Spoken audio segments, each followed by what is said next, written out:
मैं बोला बस यही देती रहना काफी है। वो बोली इस पर अब तुम्हारा ही राज है, खुद करो या किसी के नीचे लेटाओ, तुम ही मालिक हो अब से मेरे और मेरी जान के। फिर वो उठकर लड़खड़ाती हुई वॉशरूम में गई और कुछ देर बाद वापस आ गई। फिर मैं वॉशरूम गया और अच्छी तरह साफ किया। फिर कमरे में आकर मैंने इसको अपनी आगोश में ले लिया और दोबारा से फ्रंट वाला काम शुरू कर दिया। कुछ देर के बाद मैंने इसको उल्टा किया और पिछले खजाने पर फ्रंट वाला काम करने लगा। मैंने पिछली दोनों पहाड़ियों को अपने हाथों से अलग किया और बड़ी महारत के साथ फ्रंट वाला काम करने लगा। दोनों पहाड़ों के दरमियान मौजूद टनल काफी बड़ा था। ऐसा लग रहा था इस टनल में से काफी गाड़ियां गुजरी हैं। पायल अजीब अजीब आवाजें निकाल रही थी। फिर मैं उठकर बैठ गया, इसका मुंह दूसरी तरफ करके थोड़ा नीचे किया और दोनों पहाड़ों को अलग करके पकड़ लिया और मैंने आहिस्ता आहिस्ता दरवाजा पेंट करना शुरू कर दिया। छोटू मियाँ किसी ड्रिल मशीन की तरह अपना रास्ता बनाते हुए अंदर जा रहे थे। फिर मुझसे रहा न गया, मैं एकदम आगे हुआ और छोटू मियाँ को जड़ तक घर के पीछे वाले दरवाजे से अंदर कर दिया। पायल बोली उफ, तुम बहुत कमाल के इंसान हो और ये छोटू मियाँ तो तुमसे भी ज्यादा कमाल का है। मैं छोटू मियाँ को सर तक बाहर निकालता और फिर घर के अंदर दाखिल कर देता। फिर मैंने इसको कमर से पकड़ लिया और धीरे धनाधन दरवाजा पेंट करने लगा। मैं पहले ही दरवाजा पेंट करके थक चुका था। अब पायल भी मेरा साथ दे रही थी, लेकिन मेरा मुकाबला नहीं कर पा रही थी। जब अभी मैं जड़ तक दरवाजा पेंट करता तो पायल बोलती उफ अम्मी जी, मार दिया जालिम ने, जो मुझे और जोश दिला रहा था। मैंने अब अपनी ट्रेन की रफ्तार बढ़ा दी। पायल भी अब भरपूर जवाब दे रही थी। मैं अपने हाथ से थप्पड़ भी मार रहा था। पायल ऊंची आवाज में चीख रही थी और इसके साथ ही वो निढाल हो गई और इसकी ट्रेन एक बार फिर स्टेशन पर पहुंच गई। मुझे लगातार 20 मिनट हो गए थे, मैं धज्जियां उड़ा रहा था। पायल की हिम्मत भी अब जवाब दे गई थी। फिर मैंने इसको सीधा किया और फिर पीछे वाला दरवाजा पेंट करने लगा। दोनों दरवाजे पेंट करते हुए तकरीबन 1 घंटा हो चुका था। पायल की हालत काफी खराब थी। इसके साथ ही मेरी भी ट्रेन स्टेशन पर पहुंच गई।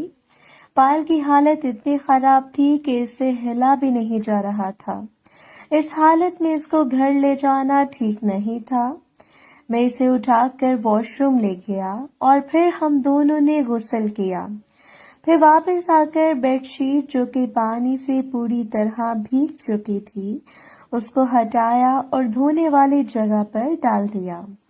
फिर अलमारी खोली और इसमें से स्प्रे निकाला। पायल की दोनों जगह जो कि काफी सूज चुकी थी, उन पर काफी सारा स्प्रे किया। फिर इसके साथ पेन किलर टैबलेट दी। स्प्रे का असर जल्दी हो गया। फिर पायल को लिबास पहनाया। इस बीच पायल कुछ न बोली बल्कि सारी कार्रवाई देखती रही। जब हम दोनों तैयार हो गए तो पायल ने मुझे गले लगाया और बोली पायल, आज से तुम्हारी हुई। जब कहोगे नीचे वाला बांस उतार कर नीचे लेट जाऊंगी। फिर मैं और पायल वहां साफ सफाई करके निकलने लगे तो अचानक मेरा फोन बज उठा। फोन देखा तो सरदार का फोन था। बोला हवेली आओ, कुछ काम है। मैं बोला ठीक है आता हूँ। फिर पायल और मैं घर को निकले। पायल बोली कमाल का स्प्रे है, मुझे बिल्कुल दर्द नहीं हो रहा, वरना तुमने तो मुझे चलने के काबिल भी ना छोड़ा था। वैसे बहुत मजा आया यार, तुम सच में बहुत कमाल के हो। तुम्हारी बीवी बहुत खुशनसीब होगी। पायल इसी तरह चटर पटर किए जा रही थी।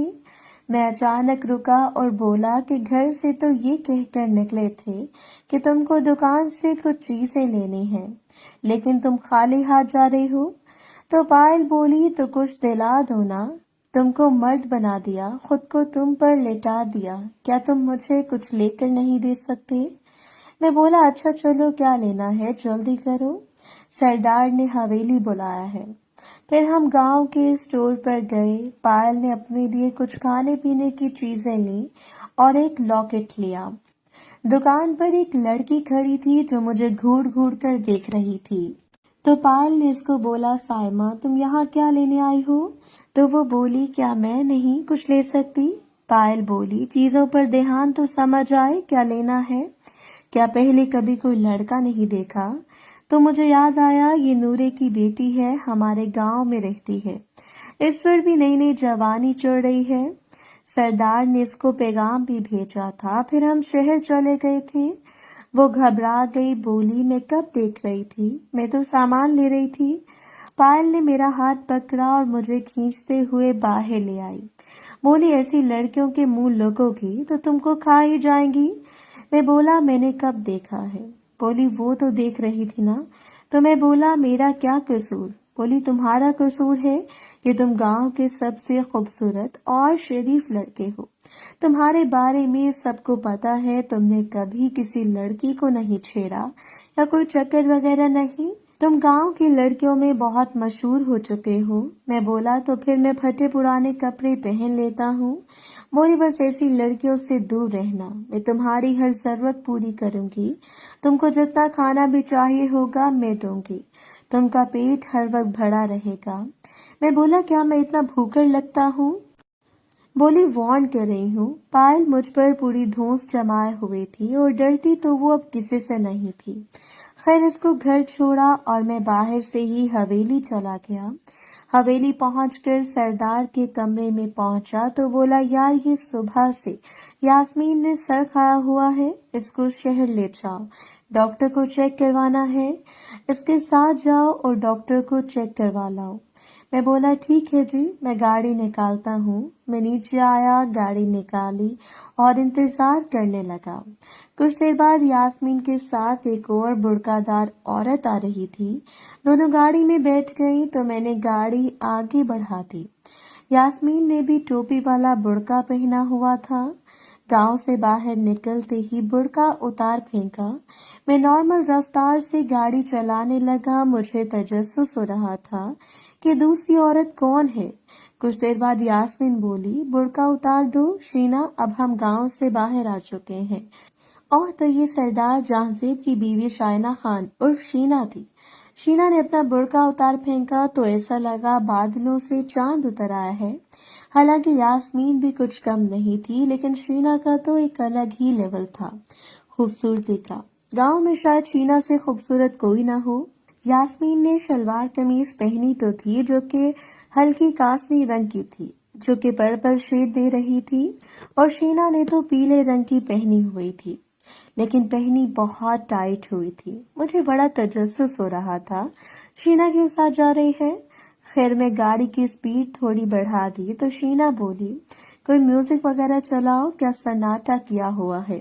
بھابھی آپ کا شکریہ، مجھے اس قید خانے سے کچھ گھنٹے کی چھٹی دلوائی، ورنہ تو وہاں پر میرا دم گھٹ چکا تھا۔ شینا تو کافی بے باک نکلی، جو کہ بنا رکے بولی جا رہی تھی۔ میں نے میوزک لگایا اور آواز کو تھوڑا بڑھا دیا اور گاڑی چلانے لگا۔ میری نظر بار بار کبھی شینا سے اور کبھی یاسمین سے ٹکراتی، میوزک کی وجہ سے شہر تک شانتی رہی، کسی نے کچھ نہ بولا۔ میں نے یاسمین سے بولا کدھر جانا ہے؟ بولی پہلے شہر کے پاس چلو، وہ کلینک میں ہمارا انتظار کر رہی ہے۔ پھر اس کی دوست ڈاکٹر کے جس کے پاس جانا ہے۔ شہر کا نام سن کر میرے فیس پر اسمائل آ گئی۔ جلد ہی ہم شہر کے کلینک پہنچ گئے، جو کہ یاسمین کا ہی انتظار کر رہی تھی۔ ہم نے باہر بیٹھی نرس کو بتایا تو وہ فوراً ہمیں اندر لے گئی۔ یاسمین کو اچھے سے ملی، مجھے دیکھ کر اس کے فیس پر پیاری سی اسمائل آ گئی، جس کو دیکھ کر یاسمین بولی لگتا ہے تمہارا مریض ٹھیک دیکھ کر تمہیں اچھا لگا۔ بولی ہاں، مریض جب ٹھیک ہوتا ہے تو مجھے بہت خوشی ہوتی ہے۔ سحر بس مجھے دیکھ کر اسمائل کیے جا رہی تھی۔ بولی تم لوگوں نے دوبارہ چیک ہی نہیں کروایا، میں اس کو چیک کر لوں ذرا، پھر کلینک چلتے ہیں۔ तब तक आप बैठ कर चाय पी लें। यास्मीन ने बोला ठीक, क्योंकि सहर ने यास्मीन को इशारा किया था ओके का। शीना से भी सहर का तारुफ करवाया कि मेरी दोस्त और बचपन की सहेली है और इसने ही हमारी मदद की थी जब हम पर हमला हुआ था। चाय आ गई और सहर बोली इस रूम में चलो, मैं आती हूँ। मैं पीछे चला गया। कुछ देर बाद सहर भी अंदर आ गई और दरवाजा लॉक करके मुझ पे चिपटे पड़ी और फ्रेंच वाला काम शुरू कर दिया। बोली अब तुमसे दूर रहना मुश्किल होता जा रहा है, हर वक्त तुमको ही सोचती रहती हूँ। मैं बोला कहीं प्यार तो नहीं हो गया? तो वो खामोश हो गई। बोली पता नहीं, लेकिन अब तुम के बिना दिल नहीं लगता। मैं बोला वो दोनों बाहर बैठी हैं और तुम इनके सामने मुझे अंदर ले आई हो। बोली क्या करती, तुमको देखते ही बेचैन हो गई, सब्र नहीं हो रहा था, तुमको गले लगाने का दिल कर रहा था। यास्मीन को भी इशारा किया और तुम्हें यहाँ ले आई। बोली बातें मत करो, वक्त कम है। इसने फिर से फ्रेंच वाला काम शुरू कर दिया। मेरे नीचे हाथ ले जाकर फेरने लगी तो मैंने हाथ पकड़ लिया कि बहुत वक्त लग जाएगा। बोली ये तो है। फिर मुझसे वादा किया कि संडे को तुम लाजमी मेरे पास शहर आना। मैं बोला ठीक है। फिर हुलिया दुरुस्त किया क्योंकि सहर की लिपस्टिक मेरे पूरे फेस पे लग चुकी थी। बाहर आए, सहर बोली अब इसका जख्म ठीक है? यास्मीन ने शरारत की कि जख्म ठीक से चेक किया है ना? बोली हाँ, तसल्ली से ही किया है। बोली डॉक्टर से मेरी बात हो गई है, वो हमारा इंतजार कर रही है। मोहतरम नाज़रीन और सामीन, इस कहानी का बाकी हिस्सा अगली आने वाली वीडियोस में पेश किया जाएगा। अगर आपको वीडियो अच्छी लगी तो वीडियो को लाइक और हमारे चैनल को सब्सक्राइब जरूर करें। शुक्रिया।